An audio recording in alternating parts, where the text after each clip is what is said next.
नमस्कार, ABC channel में आपका स्वागत है। मैं हूं सचिन श्रीवास्तव और आप मेरे साथ देखेंगे आजमगढ़ से जुड़ी खबरें। आइए नजर डाल लेते हैं आज की खास खबरों पर। खबर के प्रायोजक हैं काशी इलेक्ट्रिक, भवनाथ, आजमगढ़। त्योहारों पर 1 अगस्त से 26 अक्टूबर तक ई स्कूटी की खरीद पर पाएं निश्चित उपहार।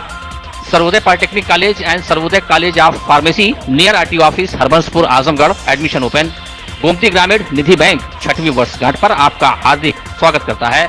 बैंकिंग सेवाओं के साथ ही सिक्योर्ड लोन उपलब्ध। Wooden touch, Bhavnath, Azamgarh. A complete hardware store और होटल पार्क ग्रीन सिधारी, आजमगढ़। महाभारत वेदों में सामवेद और इंद्रियों में मन श्रेष्ठ है। सब पुराण और वेदों का सर्वस्व जिस तरह कहा गया है, मैं तुम्हें एक प्राचीन व्रत बतलाता हूँ। एकाग्र वह मैं तुमको बतलाऊँगा, क्योंकि तुम मेरी प्रेयसी हो। भाद्रपद करने से स्त्रियाँ सब पापों से मुक्त हो जाती हैं। हे देवी, तुमने अखंड सौभाग्य की कामना को लेकर जनपद में मंगलवार को महिलाओं ने हरितालिका तीज का निर्जल व्रत रखा। पति की लंबी उम्र की कामना के साथ साथ परिवार की सुख समृद्धि के लिए महिलाओं ने भगवान शिव, पार्वती व गणपति की विधि विधान से पूजा अर्चना की। शहर के साथ ही ग्रामीण अंचल में सुहागिनों ने भोर में मौन स्नान व पूजा पाठ कर हरितालिका तीज व्रत की शुरुआत की। महिलाएं विधि विधान से शिवालयों एवं अपने घरों में भगवान शिव व माता पार्वती की पूजा की।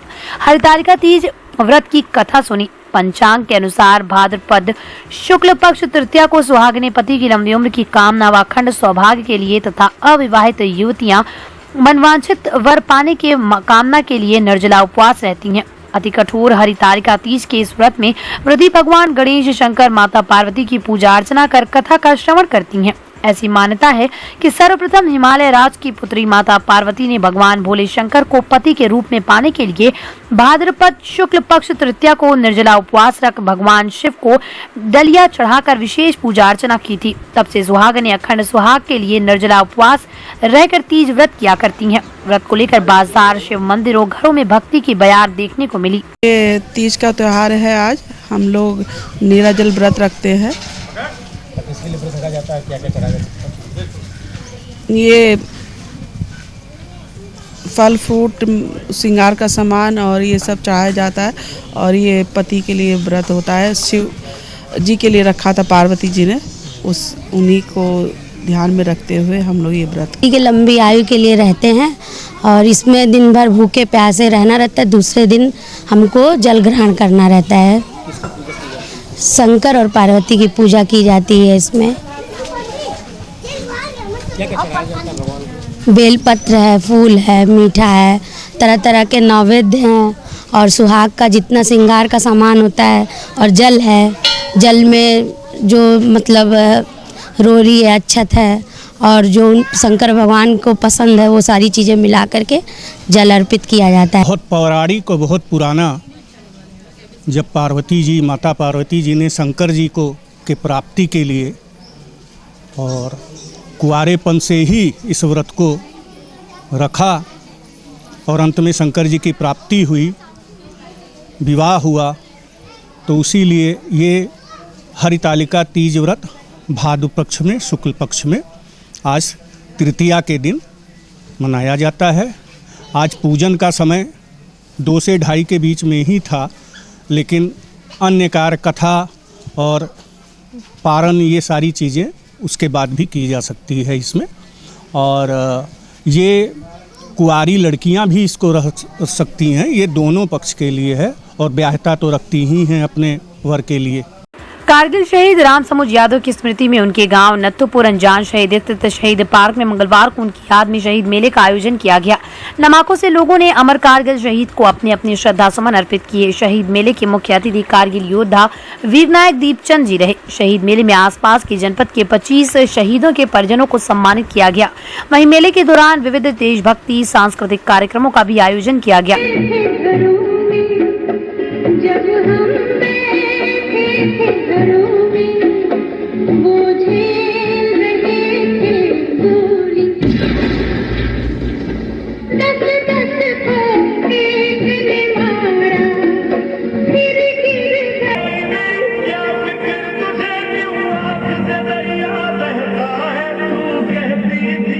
चांद हूँ मैं और चांद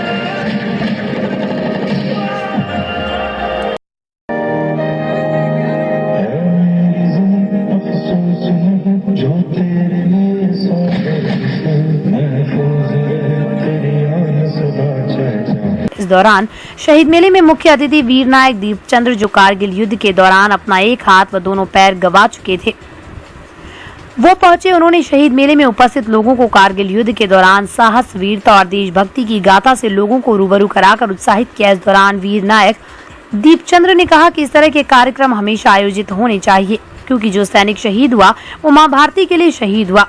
उन्होंने कहा कि हर विभाग में लोग भागने के लिए आते हैं, लेकिन सैनिक बनने के लिए विरले ही लोग जाते हैं। शहीद के लिए जो प्रोग्राम हुआ है ये होना चाहिए, ऐसा नहीं कि होना नहीं चाहिए। मैं तो बोलता हूँ कि ये शहीद परिवार ने नहीं करना चाहिए, हम लोगों ने करना चाहिए, क्योंकि जो शहीद हुआ है वो इंडिविजुअल परिवार के लिए नहीं हुआ है, इस मातृभूमि के लिए हुआ है। और ये हमको प्राउड होना चाहिए कि आजमगढ़ का एक माँ का लाल जो हमारे पास में पड़ा बला और बचपन से ही सेना में जाकर के और शहादत दी है, और पूरे भारतवर्ष के अंदर उन्होंने इस मातृभूमि का नाम जो चमकाया है, मतलब ये मातृभूमि युगों युगों तक ऐसे लाल को नमन करती रहेगी। मैं उन माँ बाप को भी नमन करता हूँ जिन्होंने इस होनहार बेटे को इस मातृभूमि पर, जन्मभूमि पर लेके आए। और ऐसे वीर सदियों सदियों में एक होते हैं, वरना हर आदमी हर डिपार्टमेंट में भागने की कोशिश करता है, मगर सैनिक बनने के लिए विरला ही को सोचता है। अग्निवीर योजना के सवाल पर वीर नायक दीपचंद्र ने कहा कि अभी अगर एक ट्रिप भर्ती हो जाए तो तब हम बोलेंगे, क्या पता लोग इसमें कुछ बदलाव करना चाह रहे हों। अब भर्ती के बाद क्या होता है ये हम लोगों को एक बार देखना चाहिए। उन्होंने कहा कि मेरे हिसाब से अग्निवीर ठीक नहीं है, कारण जो सैनिक 15 से 20 साल तक रहता है तो सब एक दूसरे के लिए समर्पित रहते हैं, लेकिन 4 वर्ष वो अपनापन नहीं आएगा। 4 साल में कोई आएगा तो वो नौकरी व छोकरी मिल गई फिर भागो यहाँ से, ये हमारे अपने विचार हैं, लेकिन ऊपर और भी बड़े लोग हैं, उनकी क्या सोच है ये देखना चाहिए। उन्होंने कहा कि जो भी 18 साल की उम्र में आएगा और 22 की उम्र में रिटायर हो जाएगा तो देश के लिए उसका क्या योगदान होगा। वीर नायक दीपचंद्र ने अग्निवीर योजना के संबंध में कहा कि मेरा मानना है कि ये योजना ठीक नहीं है, लेकिन अभी योजना आई है तो आगे देखना होगा कि 4 साल की सर्विस वाले सैनिकों के अंदर अपनापन आता है या नहीं। अभी ये था कि भाई जो अग्निवीर की बात है, जैसे हम लोग बोलते हैं कि भाई जब लेडीज प्रेग्नेंट होती है तो हमको पता बेटा होगा या बेटी होगा। एक ट्रिप अगर भर्ती हो जाए ना तब हम उसको बोले, क्या पता वो लोग चेंज कर रहे हो प्लानिंग।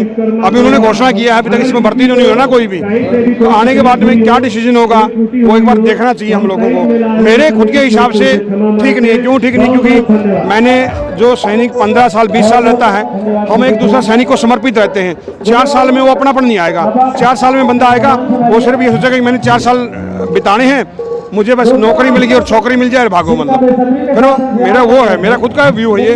वरना बड़े बड़े आदमी बैठे हैं, उनका क्या व्यू है उन्होंने देखना चाहिए, मगर जो मैंने जीवन जिया है वो अपनापन होना चाहिए। जो आज हमारे अंदर अपनापन है, क्यों है? हम कभी नहीं सोचते कि हम लोग कहाँ पर पैदा हुए, कहाँ पर क्या किया है। हम लोग अनेकताओं में एकता की मिसाल है ना। तो युवा पीढ़ी ऐसा नहीं सोचेगी, युवा पीढ़ी तो बोलेगी कि ठीक है भाई। तो जो निपुण समर्थन होना चाहिए देश के लिए, वो परमानेंटली जो बंदा रहता है उसको पता रहता है कि मैंने, जैसे हमने 18 साल की उम्र में आई और 22 साल की उम्र में रिटायरमेंट हो जाएगा, देश को क्या योगदान रहा उसका। सिर्फ खाली एक सर्विसमैन को नहीं होता, मातृभूमि को, जैसे हम लोग मंदिर मस्जिद गुरुद्वारे चले जाएं, कितनी भी ज्वाला जगा लें, मन की ज्वाला जब तक नहीं जगेगी तब तक हम कुछ नहीं कर सकते। उसी तरह हम भारत माता की जय कितना भी बोल लें, जब तक हम अंदर अपने आप को भारत माता की जय नहीं पुकारेंगे, अपने अंदर इस मातृभूमि को नमन नहीं करें, तब तक कुछ भी नहीं हो सकता है, कितना भी हम लोग कुछ भी बोलते रहे। कारगिल युद्ध में शहीद रामसमुद्र यादव की स्मृति में 22 वर्षों से उनके गांव स्थित नत्थोपुर के शहीद पार्क में शहीद मेले का आयोजन होता है। इस वर्ष भी शहीद मेले का आयोजन किया गया, जिसमें भारी संख्या में उपस्थित लोगों ने कारगिल शहीद रामसमुद्र को पुष्पांजलि अर्पित कर श्रद्धांजलि दी। इसके बाद शहीद रामसमुद्र के भाई प्रमोद यादव ने आजमगढ़, गोरखपुर, गाजीपुर सहित अन्य जिलों के 25 शहीद परिजनों को अंग वस्त्र व स्मृति चिन्ह भेंट कर सम्मानित किया। वहीं कारगिल शहीद राम समुच के छोटे भाई व शहीद मेले के संयोजक प्रमोद यादव ने कहा कि वो अपने भाई के शहीद होने के बाद प्रत्येक वर्ष शहीद मेले का आयोजन करते हैं। शहीद मेले में जनपद के साथ आसपास के जनपदों के शहीदों के परिवारों को सम्मानित करने के साथ ही देशभक्ति कार्यक्रमों का भी आयोजन किया जाता है। मेले में आसपास की बड़ी संख्या में लोग शामिल होकर शहीद बड़े भाई राम समुच को श्रद्धा सुमन अर्पित करते हैं। जो कारगिल युद्ध में 30 अगस्त 1999 में शहीद हो गए और तभी से दूसरे 2000 से हम लोग ये कार्यक्रम शहीद मेला का कंटिन्यू 22 साल से करते आ रहे हैं। उसी क्रम में इस वर्ष भी शहीद मेला बन गया। इसमें मेन उद्देश्य होता है कि जो हमारे पूर्वांचल के शहीद परिवार होते हैं उनको बुला के और हमारे जो मुख्य अतिथि होते हैं उनके माध्यम से उनका सम्मान किया जाता है और कुछ बच्चों द्वारा देशभक्ति सांस्कृतिक कार्यक्रम भी कराया जाता है। कितने लोगों को सम्मानित किया गया है? आज 25 लोगों को सम्मानित किया गया, जिसमें गोरखपुर, आजमगढ़, मऊ, बलिया और अंबेडकर नगर के गाजीपुर के शहीद परिवार आए। दवा की दलाली को लेकर एक बार फिर सुर्खियों में मंडलीय जिला अस्पताल में सोमवार को ट्रामा सेंटर में चल रही ओपीडी के दौरान मेडिकल संचालक ने एक दलाल को जमकर मारा पीटा। दलाल जान बचाने के लिए डॉक्टर के चैम्बर में चला गया, इसके बावजूद मेडिकल संचालक ने उसे वहां भी मारा पीटा। घटना की जानकारी मिलते ही मौके पर पहुंची पुलिस को देखते मेडिकल संचालक मौके से फरार हो गए। इससे नाराज डॉक्टरों ने ओपीडी बंद कर दी, जिससे सैकड़ों मरीजों को परेशानी उठानी पड़ी। पूर्व में तत्कालीन जिलाधिकारी ने दलालों पर कार्रवाई शुरू की थी, लेकिन उनके जाते फिर पुराने ढर्रे पर आ गए। मंडलीय जिला अस्पताल तो दलालों का अड्डा बन गया, जिसे दूर दराज के आने वाले मरीजों को ठगने का काम करते हैं। इतना ही नहीं, दलाल ओटी से लेकर ओपीडी तक संलिप्त है। अस्पताल गेट के बाहर मेडिकल हॉल संचालक ने ही तमाम दलाल पाल रखे हैं, जो सुबह होते ही डॉक्टर के चैम्बर में पहुंच जाते हैं और अपने मन के मुताबिक डॉक्टर द्वारा लिखे गए पर्चे को मेडिकल हॉल पर भेजते हैं, जिससे शाम तक उनकी अच्छी खासी कमाई भी हो जाती है। अगर ऐसा नहीं करते हैं तो मेडिकल संचालक उन्हें मारते पीटते हैं। सोमवार को ट्रामा सेंटर में सैकड़ों मरीज भरे थे और तीनों ऑर्थो सर्जन डॉक्टर पीवी प्रसाद, डॉक्टर वीके श्रीवास्तव और डॉक्टर विनोद मरीज को देख रहे थे कि तभी मेडिकल संचालक अपने साथियों के साथ वहां आया और गेट पर खड़े शहर कोतवाली के हाफिजपुर निवासी आशीष को लात घूंसों से मारने पीटने। इतने में वो अपनी जान बचाने के लिए ओपीडी में बैठे डॉक्टर के पास जान बचाने के लिए पहुंच गया। इसके बावजूद वहां भी मेडिकल संचालक पहुंचकर मारने पीटने लगा। इससे नाराज डॉक्टरों ने ओपीडी बंद कर और वहां खड़े सैकड़ों मरीज मायूस लौट गए, जिसको लेकर तत्कालीन जिलाधिकारी अमृत त्रिपाठी ने अभियान चलाकर दलालों को मार भगाया था, लेकिन उनका स्थानांतरण हो जाने के कारण अब किसी को किसी का डर नहीं है। चुपचाप बैठा था, मुझको आके जबरदस्ती मारने लगे। मैं सर छोटा जात का हूँ, गरीब जात का हूँ और मुझे आके जबरदस्ती मारे। सर के पास गया, सर मुझको बचाइए। सर ने भी सर के सामने मुझको मारे, जबरदस्ती मार के ले जाए। मार के लिखाना सर गवाह हैं, 3 लोग दिवाते चलते हैं, ये प्रसाद सर थे। इसलिए मारे, क्यों मारे? सर उनकी मेडिकल में मैं काम करता था, तो जो मैं छोड़ दिया, मैं नहीं काम करूँगा तो दूसरे मेडिकल हाथ में गया। इसीलिए मैं काम नहीं उनसे मांग सकता, मेरा मैं फर्ज है, कमाने खाने वाला मैं उनसे काम करते थे। हम त्रिपाठी में काम करते थे, उन्हीं के मालिक ने मुझको मारे हैं। मैं वहाँ काम छोड़ दिया था जी। तो यहाँ पे क्या बात हुई है? यहाँ मैं चुपचाप बैठा था, आकर उन्होंने आए जबरदस्ती मुझको मारे कि तुम मेरे पे जबरदस्ती काम करो। मैं काम नहीं कर सकता, करें गुंडा बंडा। मैंने कहा मैंने क्या गलती की कि आप बताएंगे, लेकिन सुने नहीं। बतावर तो फायरेंगे, सारे गवाह हैं। डॉक्टर सर के सामने लोग मारे हैं, श्रीवास्तव सर थे, कभी प्रसाद करते। मैं डॉक्टर से गया, उनका पैर पकड़ा कि सर मुझे बचाइए, मुझे बचाइए, जानलेवा हमला कर रहे हैं सर। धमकी दे रहे कि बाहर आओ, तो बाहर तुम्हें गाना बता रहा हूँ। गुंडा भी साथ लेके रहे थे अपने साथ। क्या चाहते हैं सर? उसको कोई नहीं कहते, तुम यहाँ से भाग जाओ।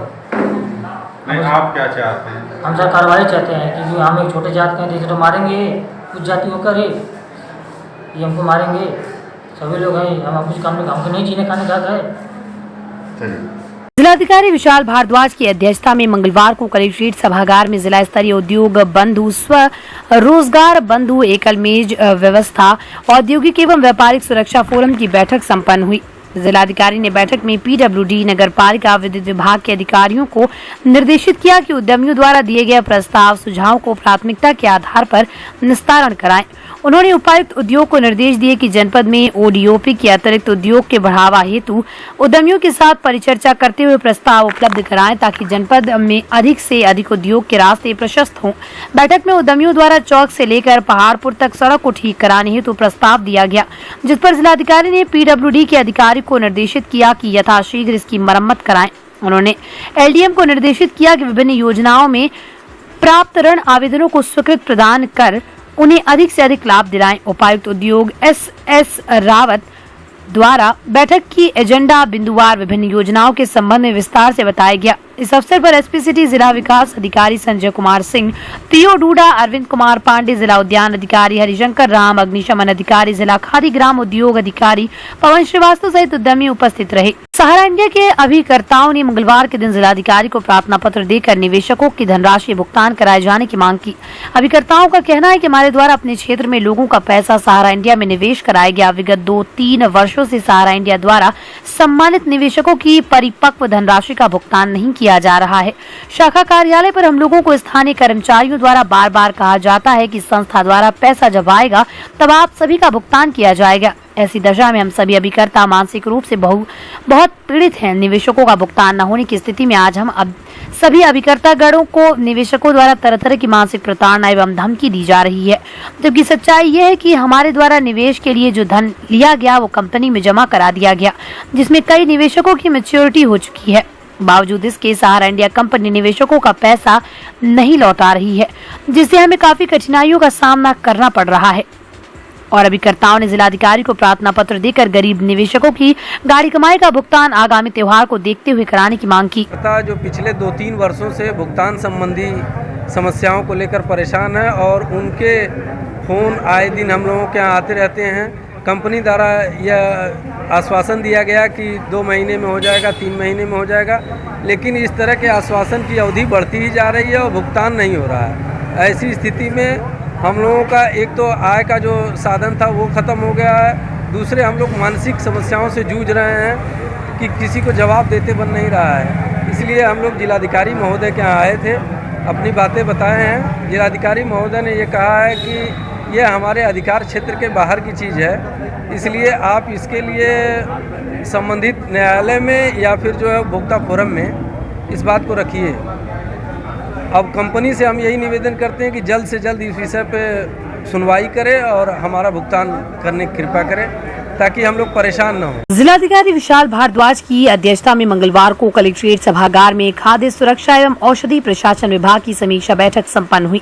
जिलाधिकारी ने समीक्षा बैठक में अभिहित अधिकारी को निर्देशित किया कि खाद्य एवं पेय पदार्थों से जुड़ी दुकानों की सैंपलिंग में निष्पक्षता बरतें तथा सरकारी कैंटीन, अस्पताल की कैंटीन, विद्यालयों में स्थापित कैंटीन में बनने वाले खाद्य पदार्थों की गुणवत्ता की नियमित जाँच करें। साथ ही जहाँ पर अधिक से अधिक आम लोगों के खान पान की दुकानें हों, उनका भी प्राथमिकता के आधार पर जांच कराएं। उन्होंने कहा कि मौके पर स्वयं जाकर जांच करें, अनियमितता पाए जाने पर उनके विरुद्ध नियमानुसार कार्रवाई करें। उन्होंने कहा कि फूड डिलीवरी रेस्टोरेंट की गुणवत्ता की भी जांच करें, ताकि रेस्टोरेंट मालिक द्वारा खाद्य पदार्थों में बासी एवं गुणवत्ता विहीन खाद्य पदार्थों की सप्लाई न की जा सके। जिलाधिकारी ने औषधि निरीक्षक को निर्देशित किया कि अवैध रूप से चल रहे मेडिकल स्टोर एवं दवाइयों की भी नियमित जाँच करें तथा अनियमितता पाए जाने पर उनके विरुद्ध कार्रवाई करना सुनिश्चित करें। जिलाधिकारी ने खाद्य सुरक्षा एवं औषधि प्रशासन से जुड़े अधिकारियों को निर्देशित किया कि वो नियमित निरीक्षण, छापे व सैंपलिंग की प्रगति में वृद्धि करें। इस अवसर पर अपर जिलाधिकारी प्रशासन अनिल कुमार मिश्र, अभिहित अधिकारी डॉक्टर दीनानाथ यादव, औषधि निरीक्षक सीमा वर्मा, खाद्य सुरक्षा अधिकारी गढ़ सहित संबंधित अधिकारी उपस्थित रहे। ग्राम दिवारा, कदीम दिवारा, जदीद, मुंडलीपुर इत्यादि गांव के रहने वाले ये सभी लोग बटाईदार गन्ना किसान हैं, जिनका अभी तक गन्ना मूल्य भुगतान न होने से इनकी आर्थिक स्थिति खराब हो चुकी है। मंगलवार को भुगतान के लिए जिलाधिकारी से गुहार लगाई गई। उन्होंने बताया कि गन्ना उपलब्धता बढ़ाने हेतु गन्ना विभाग आजमगढ़ द्वारा समय समय पर गांव में चौपाल लगाकर कहा जाता था कि जो भी बटाईदार किसान गन्ना बुआई के इच्छुक हैं, बटाई पर गन्ना की खेती करके अपनी जीविका चला सकते हैं, उनकी खतौनी की कोई बाध्यता नहीं।